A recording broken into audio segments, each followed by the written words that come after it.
आप सभी को स्वतंत्रता दिवस की हार्दिक शुभकामनाएं। मैं नितिन लवानिया आप सभी का हार्दिक स्वागत करता हूं। मैं आप लोगों को गणित की L1 L2 रीड से संबंधित जितने भी टॉपिक हैं उन सभी को टॉपिक वाइज कवर करने वाला हूं। तो आज मैं गणित की शुरुआत करते हुए एक सामान्य सा टॉपिक लेकिन बहुत महत्वपूर्ण टॉपिक से शुरुआत कर रहा हूं और वो है संख्या पद्धति, नंबर सिस्टम।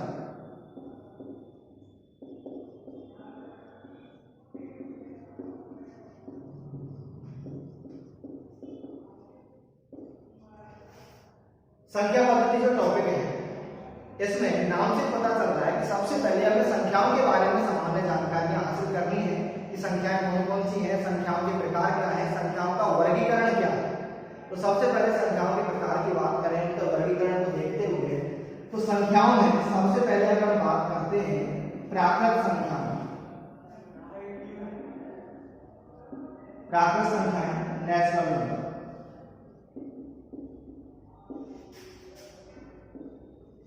तो प्राकृत संख्याएं क्या है, उसके बाद दूसरा आता है पूर्ण संख्याएं। पूर्ण संख्याएं मतलब होल नंबर। और हमारे पास तीसरा है पूर्णांक संख्याएं, इंटीजर नंबर।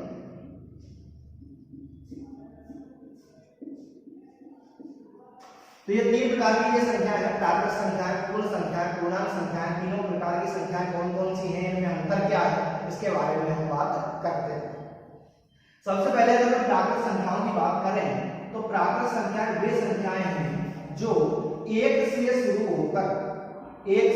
होकर अनंत तक जो संख्याएं हैं वो क्या कहलाती हैं, प्राकृत संख्याएं कहलाती हैं, नेचुरल नंबर कहलाती हैं। प्राकृत संख्या एक से स्टार्ट होगी, 1 2 3 आगे कहीं तक भी हो सकता है, इसलिए कहते हैं एक से अनंत तक की सभी संख्याएं क्या कहलाती हैं, प्राकृत संख्याएं कहलाती हैं। उसके बाद आता है पूर्ण संख्या। पूर्ण और प्राकृत संख्याओं में अंतर क्या है कि जो पूर्ण और प्राकृत में अंतर है वो ये है कि अगर प्राकृत संख्याओं के साथ जीरो को भी शामिल कर दिया जाए, प्राकृत संख्या एक से अनंत तक है, इनमें अगर मैं जीरो को भी शामिल कर देता हूं तो ये जो संख्याएं होंगी वो कहलाएगी पूर्ण संख्याएं, होल नंबर। तीसरा आता है पूर्णांक संख्याएं, इंटीजर नंबर। पूर्णांक संख्याएं क्या है, पूर्णांक संख्याओं का मतलब है कि अगर एक से अनंत तक है तो वो कहलाती है प्राकृत संख्याएं, जीरो से अनंत तक है तो कहलाती है पूर्ण संख्याएं। पर अगर जीरो से आगे की संख्याएं होती है पॉजिटिव और जीरो से पहले की संख्याएं हैं नेगेटिव, तो इसका मतलब ये है कि नेगेटिव और पॉजिटिव दोनों संख्याओं को अगर शामिल कर लिया जाए तो वो संख्याएं क्या कहलाती हैं, पूर्णांक संख्याएं। या फिर हम कह सकते हैं कि माइनस अनंत से प्लस अनंत तक की सभी संख्याएं जो है वो क्या कहलाएंगी, पूर्णांक संख्याएं कहलाती है। पूर्णांक है, नाम से पता चल रहा है पूर्ण अंक, पूरा अंक होना चाहिए, वो कहलाती है पूर्णांक संख्या। तो तीनों का अंतर पता चल गया होगा, आसान है। प्राकृत संख्याएं एक से अनंत तक, पूर्ण संख्याएं होंगी जीरो से अनंत तक और पूर्णांक संख्याएं होती है माइनस अनंत से प्लस अनंत तक की संख्याओं को हम कहते हैं पूर्णांक संख्याएं। अब अगर हम आगे बात करें तो इनके बाद आता है सम संख्या।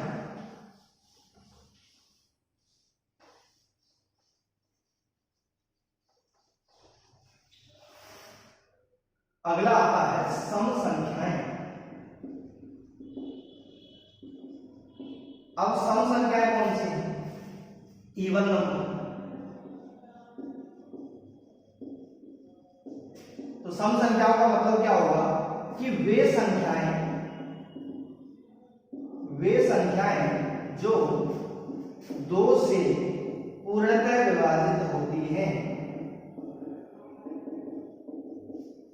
वे संख्याएं जो दो से पूर्णतः विभाजित होती हैं क्या कहलाती हैं, सम संख्याएं कहलाती हैं। मतलब कोई भी संख्या जिसमें अगर दो का भाग जाएगा तो वो क्या कहलाएगी, सम संख्या कहलाती है। जैसे हमारे पास है 2 4 6 8, ये सभी संख्याएं कैसी हैं, सम संख्याएं होती हैं। अब एक क्वेश्चन बनता है कि जीरो जो है वो कैसी संख्या है। जीरो के बारे में पूछा जाता है कि जीरो कैसी संख्या है। तो जीरो के बारे में अगर हम बात करें तो जीरो को भी सम संख्या माना जाता है। क्यों माना जाता है, क्योंकि जीरो हमने कहा था कि सम संख्या होंगी तो 2 से विभाजित होंगी, और जीरो में तो हम किसी भी संख्या का भाग दे सकते हैं। तो जीरो में अगर 2 का भाग देंगे तो भाग चला जाएगा जीरो का, तो जीरो में 2 का भाग चला जाएगा, तो इसे भी क्या माना जाता है, सम संख्या माना जाता है। उसके बाद आता है विषम संख्या।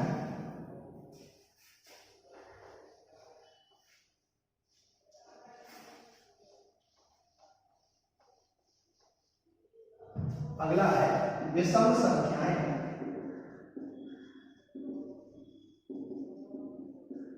Odd number. तो विषम संख्याएं कौन सी होंगी? जिन संख्याओं में 2 का भाग जाता है वो कहलाती है सम संख्याएं, और जिन संख्याओं में 2 का भाग पूरा नहीं जाता, जिनमें 2 का भाग पूरा नहीं जाता वो क्या कहलाती है, विषम संख्याएं कहलाती है। अगर 2 का भाग जाएगा तो सम संख्या होगी, 2 का भाग नहीं जाएगा तो वो कहलाएगी विषम संख्याएं। जैसे हमारे पास 1, 3, 5, 7, 9 ये सभी संख्या कैसी है, विषम संख्या है। तो सम संख्या और विषम संख्या, सम संख्या जिनमें 2 का भाग जाता है, विषम संख्या जिनमें 2 का भाग नहीं जाता है। अब अगर हम बात करें आगे, अगली संख्याएं आती हैं भाज्य संख्याएं और अभाज्य संख्याएं। अगला है भाज्य संख्या। भाज्य संख्याओं को यौगिक संख्याएं भी कहा जाता है, या फिर इनको संयुक्त संख्याएं भी कहा जाता है, कंपोजिट नंबर।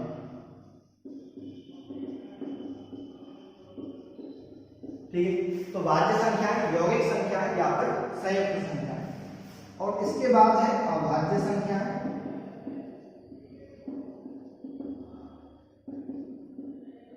अभाज्य संख्याओं को ऋण संख्या भी कहा जाता है, और इनको कहेंगे हम प्राइम नंबर।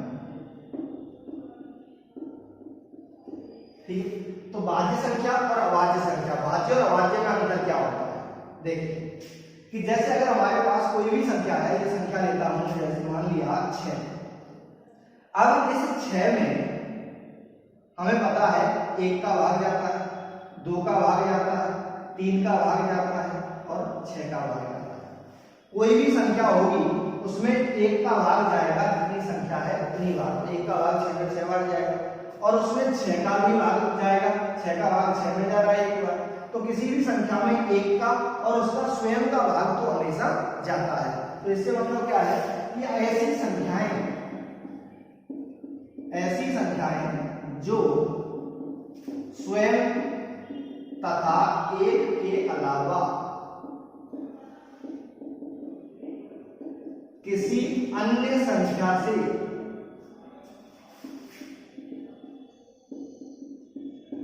भी विभाजित होती हैं,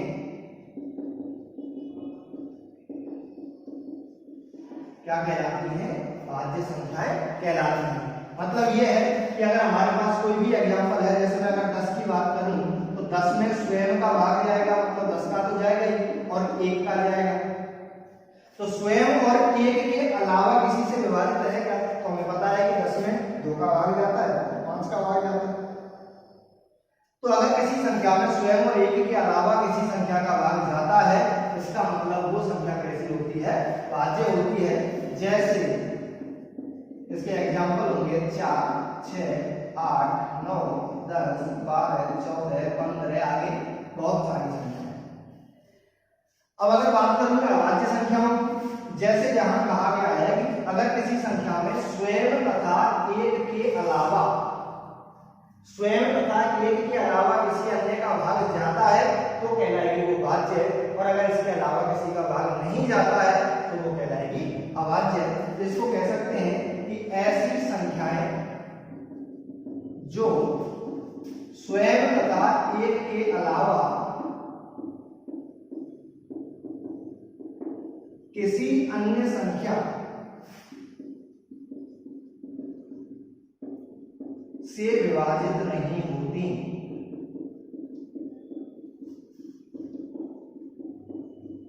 अभाज्य संख्याएं कहलाती हैं। तो स्वयं और एक के अलावा किसी का अगर भाग जाता है तो कहलाएंगी भाज्य संख्याएं, और स्वयं और एक के अलावा किसी का भाग नहीं जाता है तो वो क्या कहलाएंगी, अभाज्य संख्याएं कहलाएंगी। जैसे अगर हम बात करें कि मान लो एक संख्या है 7, तो 7 में स्वयं का भाग जाएगा, स्वयं मतलब 7 का, और इसके अलावा 1 का भाग जाएगा, 7 और 1 का हो जाएगा। पर इन दोनों के अलावा किसी संख्या का भाग इसमें नहीं जाता, तो और इनके अलावा किसी का भाग नहीं जाएगा तो वो संख्याएं कैसे होंगी, अभाज्य संख्याएं होंगी। जैसे 2, 3, 5, 7 इस तरीके से। ठीक, तो भाज्य और अभाज्य का अंतर क्या है कि अगर स्वयं और एक के अलावा किसी अन्य संख्या का भाग जाएगा तो उन संख्याओं को तो हम कहेंगे भाज्य संख्याएं, और अगर किसी अन्य का भाग नहीं जाएगा तो उन संख्याओं को कहेंगे हम अभाज्य संख्याएं। अब देखिए भाज्य अभाज्य के बारे में और अगर आगे बात करें, जैसे यहां भाज्य संख्याएं मैंने स्टार्ट की है 4 से, और अभाज्य संख्याएं स्टार्ट की है 2, 3, 5, 7 इस तरीके से। तो इनसे सबसे जो छोटी संख्या बची यहाँ पर वो बची 1। तो 1 कैसी संख्या है, 1 को किस में माना जाएगा, भाज्य मानेंगे या अभाज्य मानेंगे। देखिए, तो अगर हमारे पास क्वेश्चन आ जाता है कि 1 कैसी संख्या है, 1 के बारे में अगर मैं बात करूं तो 1 जो है वो ना तो होती है भाज्य और ना होती है अभाज्य। 1 को ना तो भाज्य माना जाता है ना ही अभाज्य माना जाता है। 1 ना तो भाज्य है ना अभाज्य है। क्यों नहीं है कि जैसे अगर मैं किसी भी संख्या के खंड करूं, एक भाज्य संख्या का उदाहरण लेते हैं।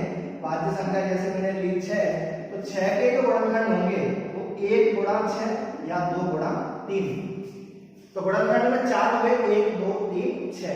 और अगर अभाज्य संख्याओं की बात करूं, अभाज्य संख्या जैसे 5 लिया तो 1 गुणा 5। तो भाज्य और अभाज्य में क्या होता है कि भाज्य संख्याओं में न्यूनतम 4 गुणनखंड होते हैं, 1, 2, 3, 6। तो न्यूनतम 4 होने चाहिए, किसी का भाग जाना चाहिए। और अभाज्य संख्याओं में गुणनखंड जो होंगे वो न्यूनतम कितने होते हैं, 1 गुणा 5।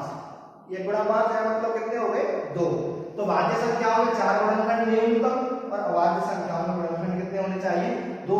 और 1 का हम कुछ गुणनखंड कर सकते हैं क्या, 1 का तो कोई गुणनखंड नहीं होता, 1 का 1 ही रहता है। तो इसका मतलब 1 को भाज्य ना तो भाज्य माना जाएगा ना ही अभाज्य संख्या माना जाएगा।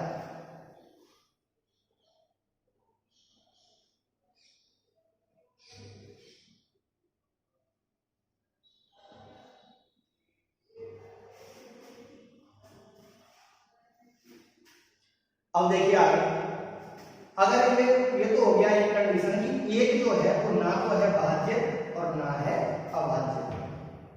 तो 1 ना तो भाज्य है ना अभाज्य संख्या है, पहली कंडीशन। दूसरी कंडीशन कि अगर हमें पूछा जाता है कि बताइए कि सबसे छोटी अभाज्य संख्या कौन सी है। सबसे छोटी अभाज्य संख्या, अभाज्य संख्या मैंने स्टार्ट की थी 2, 3, 5, 7, 11, 13 इस तरीके से। तो सबसे छोटी अभाज्य संख्या होती है कौन सी, 2। अगला है कि सबसे छोटी भाज्य संख्या कौन सी है, सबसे छोटी भाज्य संख्या, सबसे छोटी भाज्य संख्या क्या होती है, 4। अब देखिए अभाज्य संख्याओं की अगर मैं बात करूं तो एग्जांपल लिखे थे 2, 3, 5, 7, 11, 13, 17 इस तरीके से आगे बहुत सारी संख्याएं हैं। इन संख्याओं में से अगर इस 2 को हटा दिया जाए, इस 2 को हटा दिया जाए तो किसी भी संख्या को देख लो, अभाज्य जितनी भी संख्याएं बची वो संख्याएं कैसी होती हैं, अभाज्य तो है ही, पर इसके अलावा वो संख्याएं कैसी होती हैं, विषम होती हैं। अकेली 2 ऐसी संख्या है जो अभाज्य होने के साथ साथ क्या है, सम भी होती है। तो ये कंडीशन ये भी ध्यान रखनी है कि जो 2 है वो एकमात्र सम अभाज्य संख्या है। इसके अलावा कोई भी सम संख्या ऐसी नहीं होगी जो अभाज्य होगी। क्यों नहीं होगी, क्योंकि अगर वो सम है तो उसमें 2 का भाग जाएगा, और 2 का भाग जाते ही वह संख्या अभाज्य ना होकर क्या हो जाएगी, भाज्य हो जाएगी। तो ये अभाज्य और भाज्य के बारे में कौन सी सबसे छोटी है और कौन सी सबसे बड़ी है। 1 ना तो भाज्य है ना ही अभाज्य है, 2 एकमात्र सम अभाज्य संख्या होती है। अब देखिए आगे,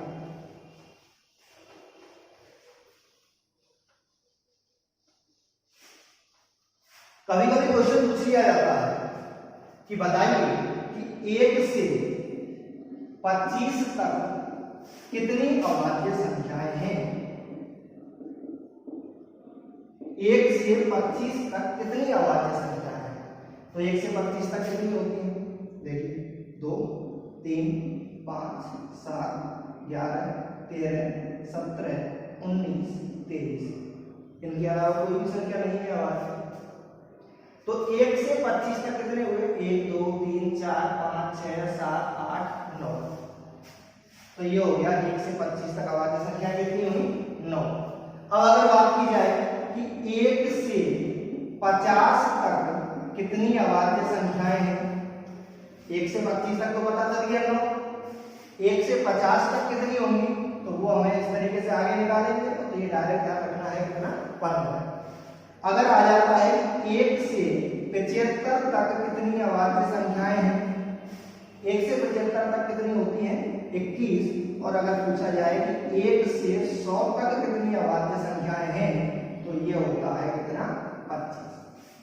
1 से 25 तक अभाज्य संख्याएं होंगी 9, 1 से 50 तक अभाज्य संख्याएं होंगी 15, 1 से 75 तक अभाज्य संख्याएं होंगी 21 और 1 से 100 तक अभाज्य संख्याएं होती हैं कितनी? 25। अब एक और देख लीजिए, 1 से अगर पूछ लिया जाए कि 1000 तक कितनी अभाज्य संख्याएं होती हैं? 1 से 1000 तक, तो ये ध्यान रखना ये होती हैं 168 अभाज्य संख्याएं होती हैं। 1 से 100 तक 25 और 1 से 1000 तक 168। अब मान लो हमसे ये पूछता कि 1 से 100 तक अभाज्य संख्याएं कितनी हैं, तो आंसर बताते हैं 25।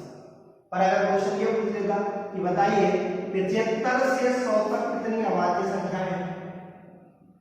75 से 100 तक कितनी है? अब हमें पता है कि 1 से 75 तक 21 होती है, 1 से 100 तक 25 होती है, तो 75 से 100 तक कितना बड़ा? 4।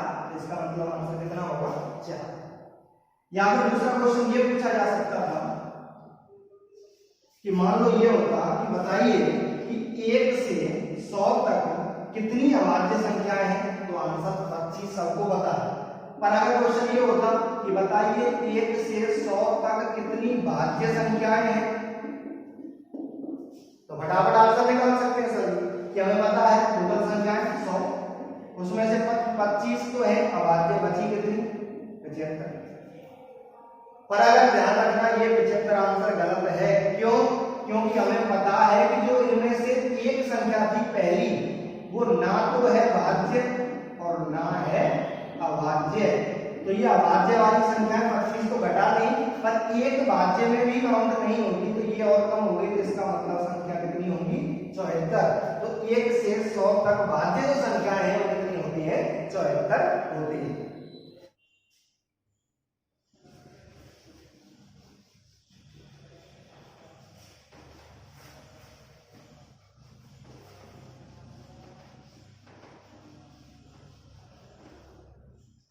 अब देखिए, अब हम बात करते हैं भाज्य और अभाज्य का। पता चल गया कि अगर स्वयं और एक के अलावा किसी का भाग जाएगा तो भाज्य कहलाएगी, और स्वयं और एक के अलावा किसी का भाग नहीं जाएगा तो वो संख्या अभाज्य कहलाएगी।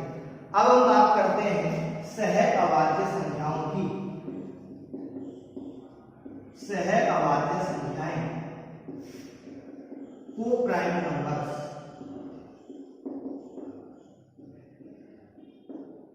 को प्राइम नंबर्स सहअभाज्य संख्या। सहअभाज्य संख्या क्या होती है? जैसे अगर ये 3 होता या फिर ये 8 होता, 3 और 8 ये 3 है, मुझे पता है ये संख्या है अभाज्य संख्या। 8 मुझे पता है ये है भाज्य संख्या, क्योंकि इसमें किसी का भाग नहीं जाता, इसमें 2 का भाग, 4 का भाग चला जाता है। तो भाज्य और अभाज्य संख्या इनके बारे में हमें पता है। अब बात करें सहअभाज्य की, तो सहअभाज्य किसी अगर एक संख्या की बात की जाए तो एक संख्या को सहअभाज्य नहीं कहा जा सकता। सहअभाज्य का मतलब क्या है कि ऐसी कोई भी दो संख्याओं का कोई जोड़ा होगा, तो यह है कि ऐसी कोई भी दो संख्याएं, ऐसी कोई भी दो संख्याएं जिनका HCF, HCF मतलब महत्तम समांतर मासा 1 होता है। क्या क्या कहलाती हैं? सहअभाज्य संख्याएं कहलाती हैं। तो सहअभाज्य संख्याओं में दो संख्याएं होंगी, दो संख्याओं में ऐसी कोई भी दो संख्याएं जिनका एचसीएफ एक होता है क्या कहलाती हैं? सहअभाज्य संख्याएं कहलाती हैं। एचसीएफ एक होने का मतलब जैसे अगर मैं मानता हूं संख्याएं हैं 2 और 3, ये एक जोड़ा है, अब ये सहअभाज्य होंगी या नहीं होंगी? एचसीएफ एक कब आता है? जब दोनों संख्याएं किसी से नहीं कटती। 2 और 3 दोनों संख्याओं को किसी एक संख्या से काट सकते हैं क्या? 2 और 3 किसी से नहीं कटेंगे, मतलब ये जोड़ा किसका होगा? सहअभाज्य का। अगर मैं बात करता हूं 3 और 8, 3 और 8, अब हम बात करें, मैंने कहा किसी से नहीं कटती है, एचसीएफ होना चाहिए, तो 3 और 8 किसी से कटते हैं क्या? किसी से नहीं कटते। ध्यान रखना, हमें ये नहीं देखना है कि सब 8 तो कट रही है, 2 से कट जाएगा, 4 से कट जाएगा। कटने का मतलब एचसीएफ एक का मतलब दोनों संख्याएं नहीं कटनी चाहिए। मान लो ये 3/8 होता तो इसको हम अलग अलग संख्याओं से काट सकते हैं, नहीं काटते। तो इसका मतलब एचसीएफ एक होने का मतलब क्या है कि कोई भी दो संख्याएं जिनका एचसीएफ एक हो, मतलब दोनों संख्याएं नहीं कटनी चाहिए। अब 3 और 8 आपस में नहीं कटते, तो इसका मतलब ये भी क्या होगी? सहअभाज्य संख्या होगी। अगर मान लो ये होता 8 और 15, वैसे ये दोनों संख्याएं कट जाती हैं, 8 अलग कटेगा, 15 अलग कटेगा। ये 4 और 2 से कट सकता है, ये 3 और 5 से कट सकता है। पर ये बताइए, ये दोनों संख्याएं किसी एक संख्या से कट सकती है क्या? किसी एक संख्या से नहीं कटेगी, और अगर ये नहीं कटेगी इसका मतलब ये सहअभाज्य संख्याएं कहलाएंगी। अगर मान लो ये होगा 6 और 24, अब 6 और 24 सहअभाज्य होंगी क्या? अब ये दोनों संख्याएं दोनों किसी संख्या से कट सकती है, या तो 2 से काट दो, 2 3 6 2 8, 2 से 12 बार कट जाएगा, 3 से काट दो, 6 से ही काट दो। दोनों संख्याएं जिनका एचसीएफ एक नहीं है वो संख्याएं सहअभाज्य नहीं होंगी। ठीक है, सहअभाज्य के बारे में पता चल गया। अब देखिए अगली संख्या है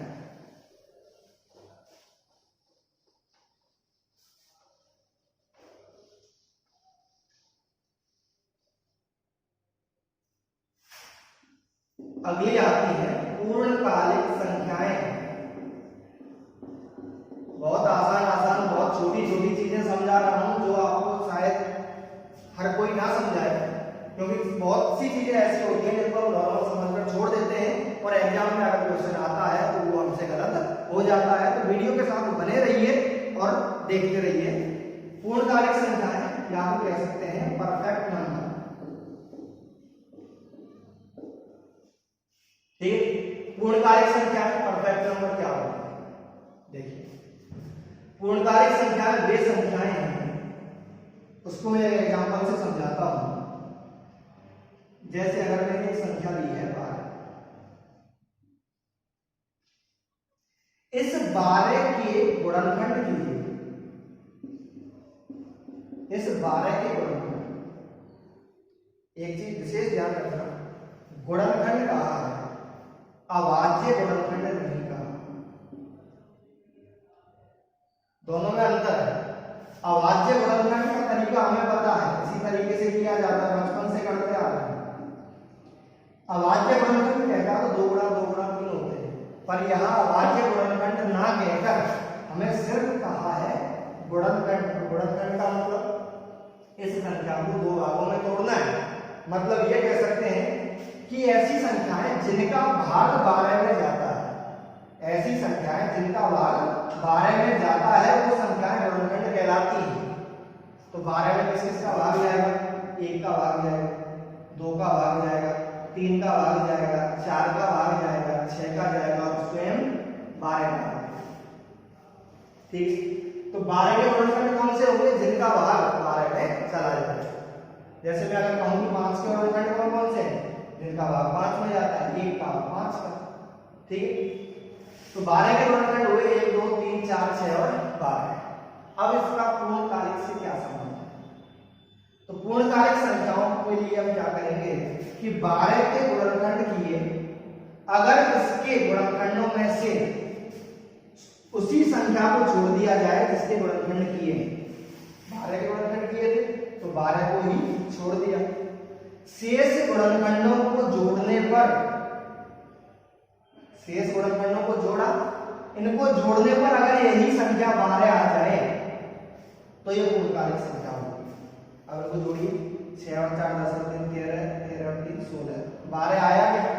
12 नहीं आया, इसका मतलब जो 12 है ये पूर्णकालिक संख्या नहीं है। देखिए एक एग्जांपल और देखिए, अगर मैं लेता हूं 28, 28 के अगर मैं गुणनखंड करूं, 28 के गुणनखंड क्या होंगे? इसमें 1 का भाग जाएगा, इसमें 2 का भाग जाएगा, इसमें 4 का भाग जाएगा, इसमें 7 का भाग जाएगा, इसमें 14 का जाएगा और इसमें 28 का जाएगा। तो दी गई संख्या के गुणनखंडों में से उसी संख्या को छोड़कर शेष गुणनखंडों को जोड़ने पर अगर वही संख्या आ जाती है तो दी गई संख्या पूर्णकालिक संख्या कहलाती है। कैसे? 1 और 2 3 और 4 7 और 7 14, 14 और 4 कितना हो गया? 28। इसका मतलब ये 28 जो है वो एक परफेक्ट नंबर है, पूर्णकालिक संख्या होगी। ठीक है, पूर्णकालिक संख्या के लिए हम लिख सकते हैं कि वे संख्याएं, यदि किसी संख्या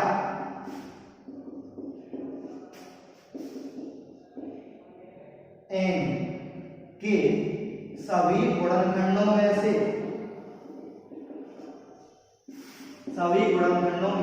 से n को छोड़कर, मतलब उसी संख्या n को छोड़कर शेष गुणनखंडों को जोड़ने पर वही संख्या मतलब n ही प्राप्त होता है तो दी गई संख्या पूर्णकालिक संख्या कहलाती है। पूर्णकालिक संख्या के लिए ध्यान रखना, गुणनखंड करेंगे, गुणनखंड करने पर उसी संख्या को छोड़ेंगे जिसके गुणनखंड किए हैं और बाकी की संख्याओं को जोड़ने पर अगर वही आता है, जैसे 12 में 12 नहीं आया था तो ये पूर्णकालिक नहीं होगी और 28 में जोड़ने पर 28 आ गया तो ये संख्या पूर्णकालिक संख्या कहलाएगी। पूर्णकालिक संख्या के कुछ सीमित उदाहरण हैं, सभी संख्या पूर्णकालिक नहीं होते, इसके कुछ सीमित उदाहरण हैं जैसे 6, 28, 496 और 8128। ठीक है, तो ये पूर्णकालिक संख्या है। ध्यान रखना कि मान लो क्वेश्चन ये आ जाता कि निम्न में से कौन सी संख्या पूर्णकालिक है, ये आ गया 24, 28, 76, 412, तो हमें पता है इनमें से कौन सी है 28। या फिर अगर ये आ जाता कि निम्न में से कौन सी संख्या पूर्णकालिक नहीं है, ये आ गया मान लो 28 आ गया, 376 आ गया, 496 आ गया और 8128 आ गया। तो पूर्णकालिक के उदाहरण दिखाए हुए हैं, 6 है, 28 है, 28 होगा, 496 होगा, 8128 होगा, तो ये संख्या इसका उदाहरण नहीं होगी। तो पूर्णकालिक संख्या के बारे में इतना ही था।